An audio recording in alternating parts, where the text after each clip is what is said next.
Welcome to Emotions and Stories.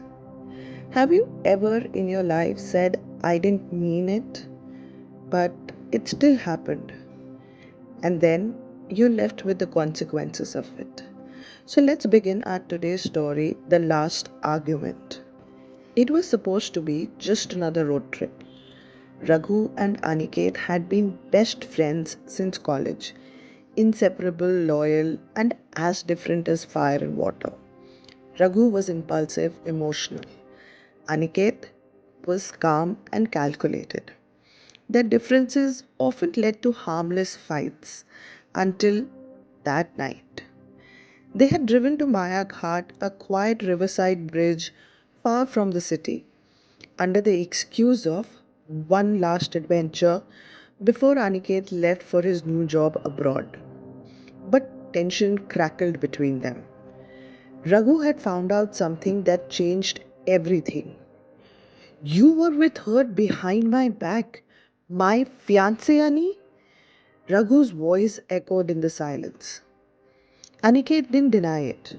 It was one kiss, Raghu. It didn't mean anything. To you. The fight turned physical, the cold railing of the bridge dug into their backs as they shoved each other. One wrong step, one powerful push. And suddenly, Aniket was gone, over the edge into the river. And then silence.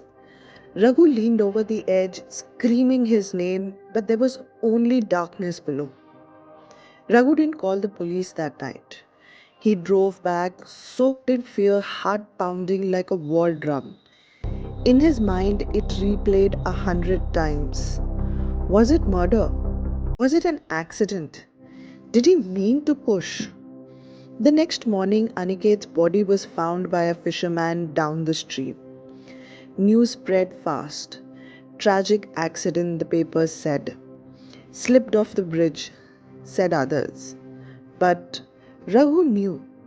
He tried to go on with life, attending the funeral, meeting Aniket's grieving parents, sitting quietly while others spoke about his loyalty.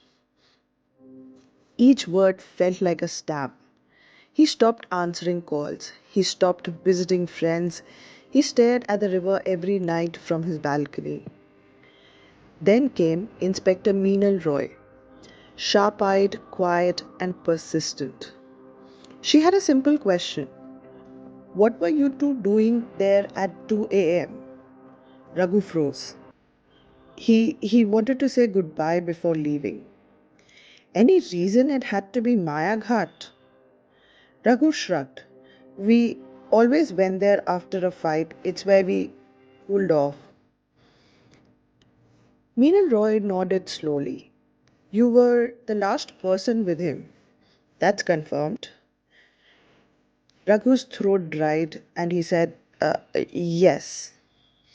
With this, Meenal Roy left, but she returned the next day and the next until Raghu broke. I pushed him, he said quietly one morning, staring at the river from the police station window. But but I didn't mean to. It just happened. Inspector Roy listened silently. He betrayed me. And for a second I lost it. And now he's gone.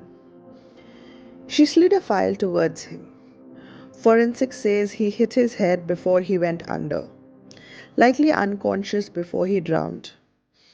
Your fingerprints match the railing. Yes, but so did his. There are no marks of a deliberate assault. So what does this mean? She leaned forward. It means, Raghu, you may have pushed him, but it wasn't premeditated. And based on what we found, it was a fight, not murder. No charges? Raghu stammered. No, not legally. But emotionally, he said bitterly, I've already been sentenced. He wasn't jailed, but he wasn't free either. Every night, Raghu heard Aniket's voice, sometimes angry, sometimes laughing. He would dream of that moment again and again. The push, the silence, the splash. He didn't return to Mayaghat. He moved to a smaller city, started working in a bookstore when no one knew his name.